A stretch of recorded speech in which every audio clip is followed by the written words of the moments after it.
El viernes de la 13ª semana del tiempo ordinario, el evangelio que toque es el de Mateo 9, 9 al 13. En aquel tiempo vio Jesús, al pasar, a un hombre llamado Mateo, sentado al mostrador de los impuestos, y le dijo: «Sígueme». Él se levantó y lo siguió. Y estando en la mesa en casa de Mateo, muchos publicanos y pecadores que habían acudido, se sentaron con Jesús y sus discípulos. Los fariseos, al verlo, preguntaron a los discípulos: «¿Cómo es que su maestro come con publicanos y pecadores?». Jesús lo oyó y dijo: «No tienen necesidad de médicos los sanos, sino los enfermos. Vayan y aprendan lo que significa misericordia quiero y no sacrificios, que no he venido a llamar a los justos, sino a los pecadores». Entre la segunda y tercera serie de 10 milagros que siguen al Sermón del Monte, el evangelista nos relata la invitación que Jesús le hizo a Mateo el publicano. En los relatos de Marcos y Lucas, a este publicano de Cafarnaúm se le llama Leví. En cambio, en Mateo se le llama Mateo. Podría ser que Mateo fuese el nombre que Jesús le puso a Leví, así como a Simón le puso por nombre Pedro. Ahora bien, para que gusten mejor de este relato, les explico un poco el contexto. El hecho que se nos relata hoy sucedió en Cafarnaúm. Como vimos en el pasaje anterior, Jesús volvió a su ciudad, a Cafarnaúm, después de ser rechazado por los extranjeros de la otra orilla, por haber curado a 2 endemoniados que vivían entre los sepulcros. Y como les conté, Cafarnaúm era un pequeño pueblito de pescadores en donde Jesús vivía y desde donde salía a recorrer los pueblitos de la región. Las excavaciones arqueológicas realizadas en los 2 últimos siglos han sacado a la luz 6 manzanas cuadradas, que era todo el pueblo. No había más, era muy chiquito. Su importancia, sin embargo, radicaba en que era un pueblo de frontera que quedaba en el reinado de Herodes Antipas. Herodes era rey de toda Galilea. E inmediatamente, cruzando la frontera, estaba el reinado de su hermano Filipo. Mateo trabajaba en la aduana de Cafarnaúm, cobrando impuestos sobre los bienes que se comercializaban, y cobraba 2 clases de impuestos: los impuestos en favor del rey Herodes de Galilea y los impuestos en favor de los invasores romanos. Por ser cobrador de impuestos, Mateo era odiado por los demás judíos, pues los publicanos solían usar sus puestos para enriquecerse a costa de sus hermanos. Pero era más odiado aún por colaborar cobrando impuestos en nombre de los romanos. Los estudiosos de la ley incluían a estos cobradores de impuestos en las listas de los indeseables del pueblo, en el mismo grupo con los asesinos, ladrones e impuros. Estaban pues en la categoría de los pecadores y paganos, y por tanto no estaban destinados a disfrutar del banquete del reinado de Dios. Además, los maestros de la ley autorizaban al pueblo a mentirles para que su aprovechamiento sea menor. El relato de hoy empieza diciéndonos que Jesús vio al pasar a un hombre llamado Mateo sentado al mostrador de los impuestos. Sin duda, Jesús debió haber visto varias veces a Mateo en el pueblo y sabía quién era, pues en un pueblo tan chiquito todo se conocía. Y por su parte, Mateo no solo lo debió haber visto, sino que seguramente escuchó sus enseñanzas a orillas del mar y fue testigo de algunos de sus milagros, como por ejemplo la curación del paralítico del pasaje inmediatamente anterior. De ver a Jesús y oír su mensaje, Mateo debió haber quedado totalmente tocado, y podemos imaginar que esto lo debió llevar a cuestionar su vida. ¿Qué sentido tenía su vida? ¿Valía la pena vivirla como la ha estado viviendo? ¿Acaso era posible vivir de otra manera? ¿Acaso era posible llegar a ser feliz? Estas son preguntas que deberíamos constantemente hacernos. Bueno, pues lo cierto es que Mateo estaba interiormente movido y tal vez se entusiasmó con su grupo y se imaginó a su lado formando parte de los discípulos. Pero era solo un sueño, pues eso era imposible. Él era un marginado, un despreciable pecador, un publicano que solo se podía juntar con otros publicanos y pecadores como él.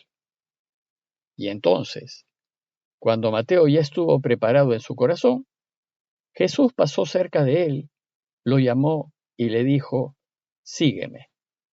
Mateo ya estaba listo, y solo una palabra fue necesaria: «Sígueme». Eso bastó.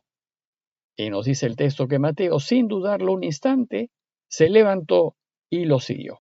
Nosotros deberíamos también preguntarnos cuántas veces el Señor ha pasado a nuestro lado, cuántas veces han pasado los pequeños y los pobres con los que Él se identifica, y cuántas veces nos ha llamado y nos ha dicho: «Sígueme». Pero, como no nos hemos cuestionado la vida que llevamos, no hemos tenido el coraje de levantarnos y ponernos a caminar tras Él. Mateo sí lo hizo, y su alegría debió haber sido incontenible, pues jamás imaginó que podía ser invitado por Jesús. Y entonces, al escuchar su invitación, ¿qué hizo? Pues profundamente consolado y lleno de alegría, le preparó una gran fiesta en su casa. Había que celebrar la invitación que le ha hecho de seguirlo. Y entonces invitó a comer a Jesús, a sus discípulos, pero también invitó a los únicos amigos que tenía, a otros publicanos y excluidos como él. Jesús, que nunca se negaba a aceptar una invitación, fue a la fiesta con los suyos. Y nos dice el relato que estando en la mesa en casa de Mateo, muchos publicanos y pecadores que habían acudido se sentaron con Jesús y sus discípulos. A Jesús y a los suyos no les importó si quedaban impuros o contaminados por juntarse con pecadores. La alegría del grupo debió haber sido general. Pero sentarse a la mesa con Mateo tiene también otro sentido: confirmar que Mateo y los suyos también están invitados a participar del banquete del reinado de Dios, pues Dios quiere que todos volvamos a Él y vivamos. El problema es que es uno el que se excluye a sí mismo con las decisiones que toma en la vida y en los actos que realiza. Pero cuando elegimos seguir a Jesús, no faltan las críticas. Parece que un grupo de fariseos había seguido a Jesús y a los suyos de lejos para ver qué hacían, y dice el texto que esos fariseos, al verlo, preguntaron a los discípulos: ¿cómo es que su maestro come con publicanos y pecadores? ¿Y cuál era el problema de los fariseos? Los fariseos defendían con orgullo ser observantes de todo lo que manda la ley, porque estaban convencidos de que si cumplían toda la ley, Dios iba a poder reinar. Y la ley claramente decía que un hombre de Dios no se podía juntar con pecadores. El santo no se podía contaminar con las impurezas de los impuros. Entonces los fariseos le dicen a los discípulos, pues no se atrevieron a decírselo directamente a Jesús: si su maestro Jesús es santo, ¿cómo es que come con publicanos y pecadores? Si come con ellos, no debe ser tan santo como dicen que es. Resulta que Jesús escuchó la crítica que hacían los fariseos y dijo en voz alta: no tienen necesidad de médicos los sanos, sino los enfermos. Jesús ha venido a curar a Israel, a perdonar los pecados de todos los que quieran ser perdonados y a reintegrar a todos en la gran familia de Dios. Y luego les dijo: vayan y aprendan lo que significa. Vayan y aprendan lo que significa era una expresión típica de los maestros cuando querían que sus discípulos prestasen atención a algo muy importante. Por medio de esta expresión, le está diciendo: ustedes se llaman maestros de la ley, pero no la conocen ni la entienden. Y entonces le citó al profeta Oseas 6:6, que dice: misericordia quiero y no sacrificios. Tenemos que aprender que lo que a Dios le interesa es la compasión y el perdón. A Él no le interesan los sacrificios, ni las mandas, ni los votos, ni las promesas costosas. A Él solo le interesa que ayudemos a los demás, y que en lugar de ofrecerle sacrificios, penitencias y mandas, tendamos una mano al necesitado. Perdonemos al que nos ha hecho daño, y ayudemos y acojamos a todos. Esto es lo que Él quiere. El relato concluye con una frase muy dura: no he venido a llamar a los justos, sino a los pecadores. Esa afirmación es dura por la ironía que lleva, pues los fariseos se consideraban a sí mismos los justos y consideraban a los publicanos unos pecadores. Y Jesús les dice que Él no ha venido a llamar a los fariseos, sino a llamar a los publicanos, a los pecadores, a los que nadie llama, a las ovejas perdidas de Israel, a nosotros. A manera de conclusión, los invito a reflexionar en 2 puntos. Primero, pongámonos en el lugar del pecador Mateo y reflexionemos en cómo Jesús ha venido pasando al lado nuestro y cómo, a través de su palabra y de las personas con las que nos encontramos, nos ha venido tocando el corazón. Bueno, pues ¿y qué hemos hecho al respecto? ¿Nos hemos acercado a escucharlo? ¿Nos ha interesado estar con él? ¿Nos hemos preocupado por conocerlo más y por conocer más su camino? Y segundo, ¿hemos prestado atención a lo que nos dice?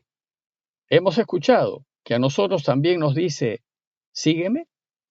Es decir, ¿nos hemos dado cuenta de cómo nos invita a elegir lo que le agrada y a vivir siempre en la luz de la verdad y de la justicia? Pidámosle no ser sordo a su llamado, sino más bien estar dispuestos y listos para seguirlo en cualquier momento. Parroquia de Fátima, Miraflores, Lima.